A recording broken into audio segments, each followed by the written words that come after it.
They were playing mind games with you, but now you've broken free, and that's when the real darkness begins. Because when a narcissist loses control, they don't just walk away, they launch their final dirty move, and it's designed to destroy everything you've rebuilt. If you've ever faced a narcissist, you know how subtle and dangerous these moves can be. Hit the like button, share this with someone who needs to hear it, and stay tuned because recognizing these tactics is your first step to total freedom.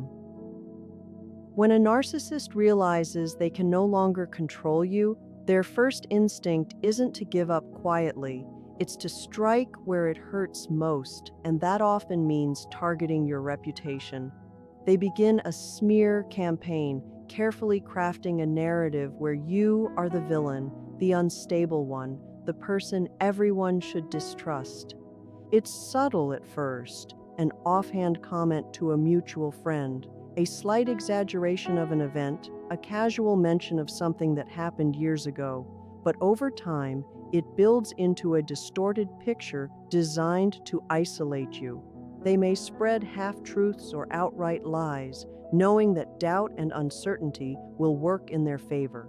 The more people hear their version, the more believable it becomes, because humans are wired to trust consistency, even when that consistency is manufactured. Narcissists thrive on this because they can't stand the idea of losing attention or influence over you. Even after they're out of your life, they want to control how others see you, to prove in their minds that you are still theirs to manipulate indirectly. This campaign is painful precisely because it feels invisible. You can't always point to the lies, and confronting them often just gives the narcissist more material to twist. The damage is both social and emotional. It erodes your confidence, makes you second-guess your own behavior, and can leave you feeling isolated. Recognizing this as a deliberate, strategic move is essential. Once you see it for what it is, the power shifts back to you, and their smear loses its grip. Even when direct control is gone, a narcissist can't resist trying to reel you back in, and this is where their version of hoovering comes into play.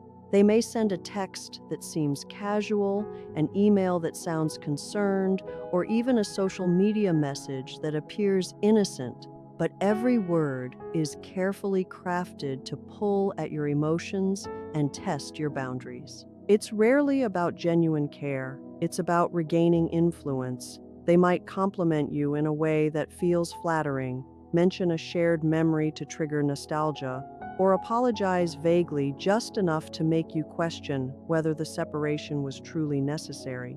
These messages are designed to exploit any lingering attachment or compassion you might feel, tugging at the small cracks that remain after emotional damage.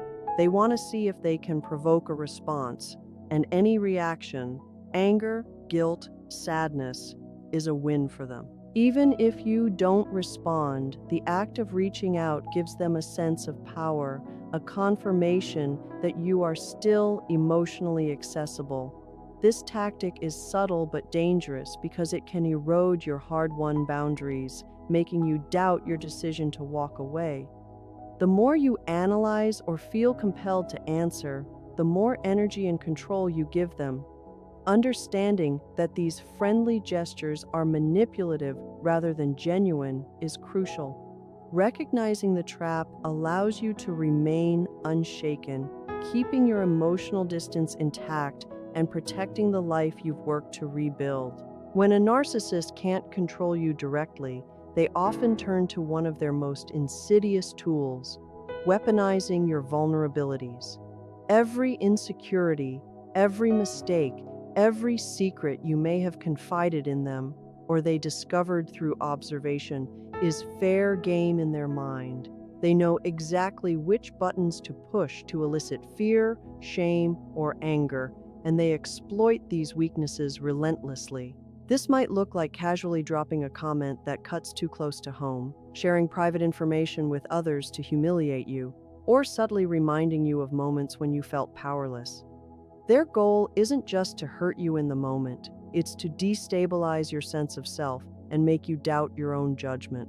They thrive on seeing you squirm, seeing you overthink, seeing you question whether you are too sensitive or overreacting. The brilliance of this move, from their perspective, is that it's indirect. They can claim innocence while the consequences of their actions ripple through your life.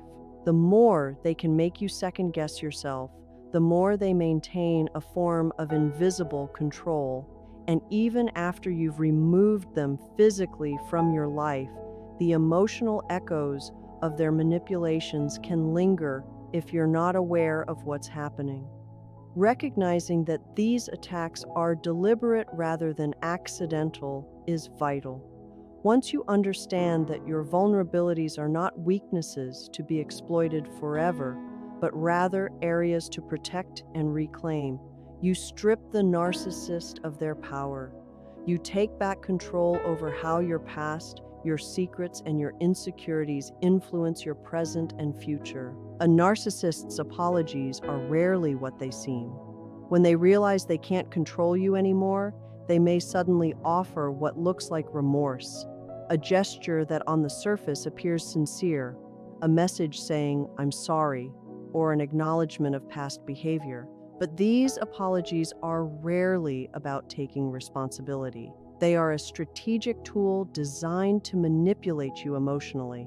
They aim to create doubt, to make you question whether you were too harsh, whether cutting them out was an overreaction, or whether reconciliation might somehow be possible.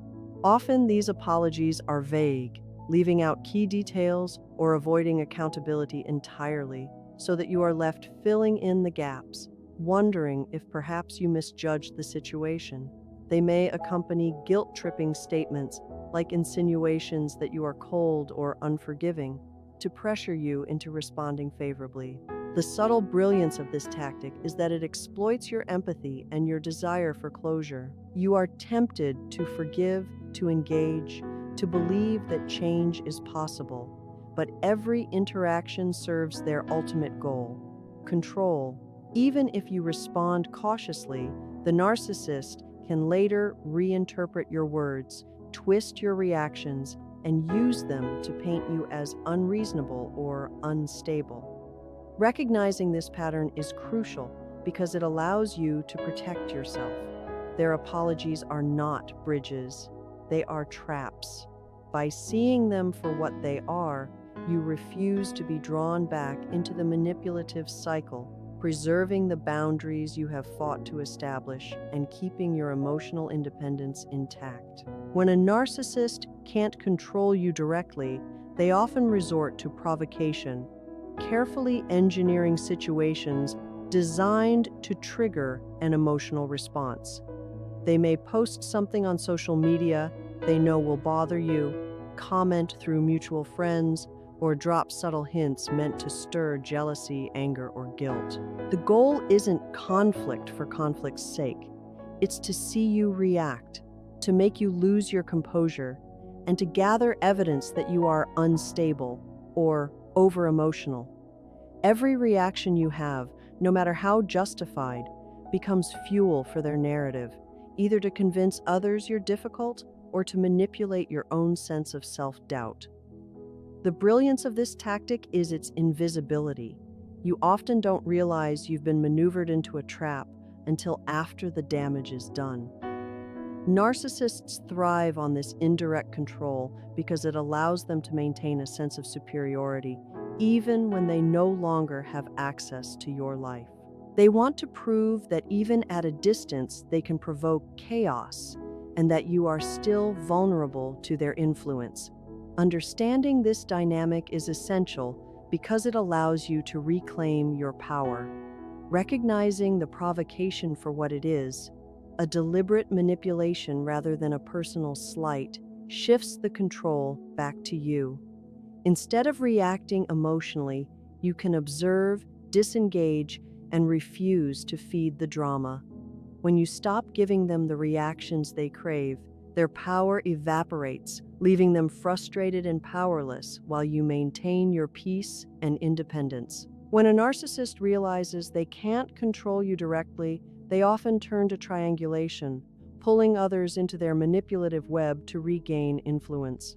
They involve mutual friends, family members, or colleagues, carefully crafting narratives that position themselves as the victim while casting you in a negative light. By controlling the information that others receive, they create confusion, tension, and doubt, making it seem as though you are the one overreacting or being unreasonable. This tactic works because people are naturally inclined to trust someone who appears calm and composed, or who presents selective facts about a situation. The narcissist uses this social leverage to isolate you, turning your circle against you without ever confronting you directly. Even after they are no longer in your life, the effects of triangulation can linger, as friends or family may question your behavior or doubt your version of events. The brilliance of this strategy is in its subtlety. The narcissist can maintain a clean image while indirectly undermining your credibility and emotional stability. Recognizing this tactic is crucial because it allows you to protect your relationships and maintain clarity about the truth.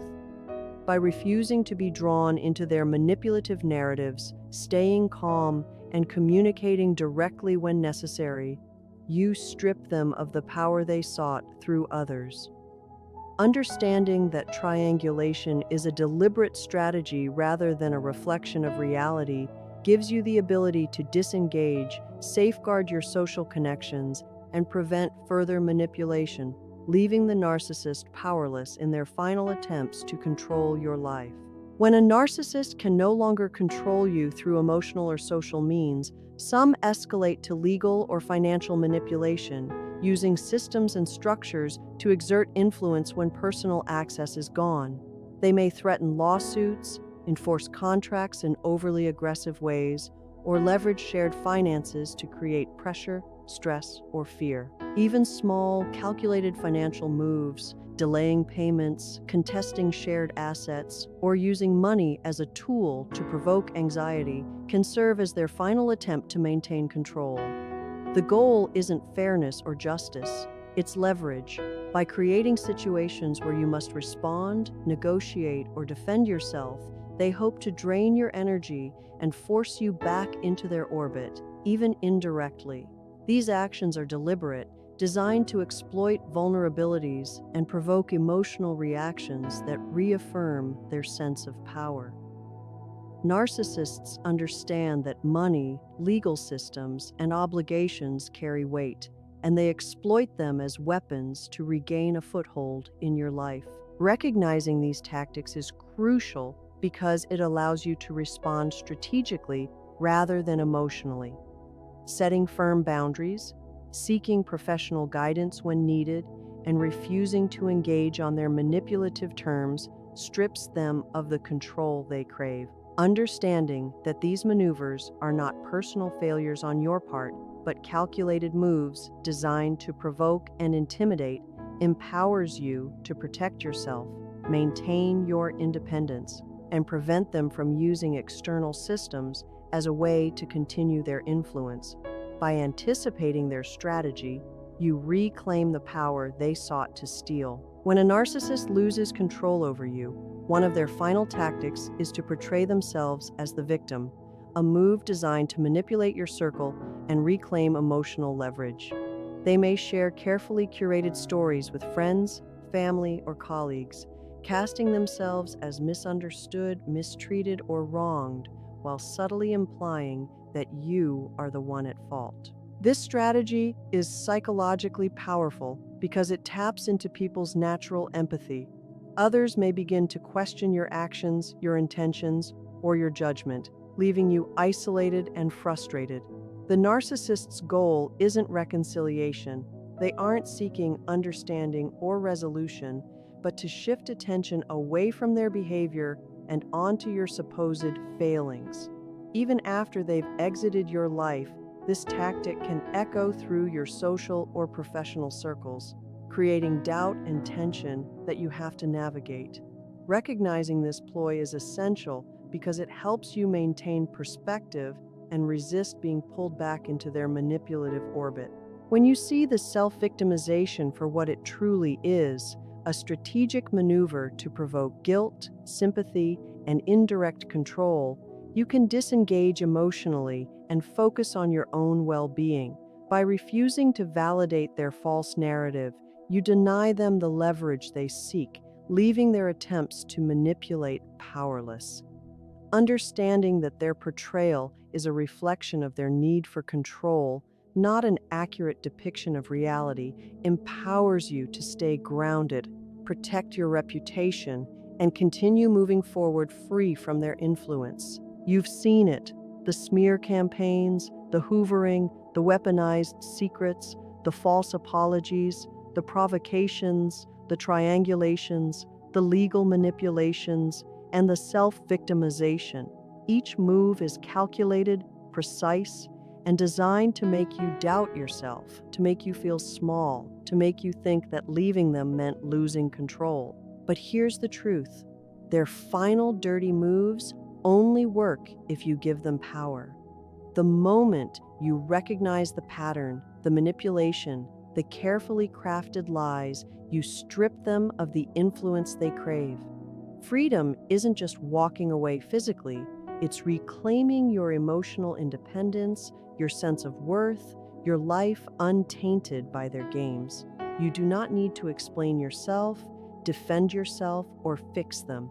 Every text you ignore, every trap you sidestep, every false narrative you refuse to engage with is a victory. Their tactics are loud, chaotic, and dramatic, but your response, or refusal to respond, is the quiet, unstoppable power that wins. They can smear your name, provoke reactions, involve others, or play the victim all they want, but none of it matters once you know who you are and what you deserve. They no longer have access to your boundaries, your choices, or your peace, and that is the ultimate defeat for them. You have survived their games, you have seen the truth behind their final dirty moves, and now you walk forward unshaken, untouchable, and free.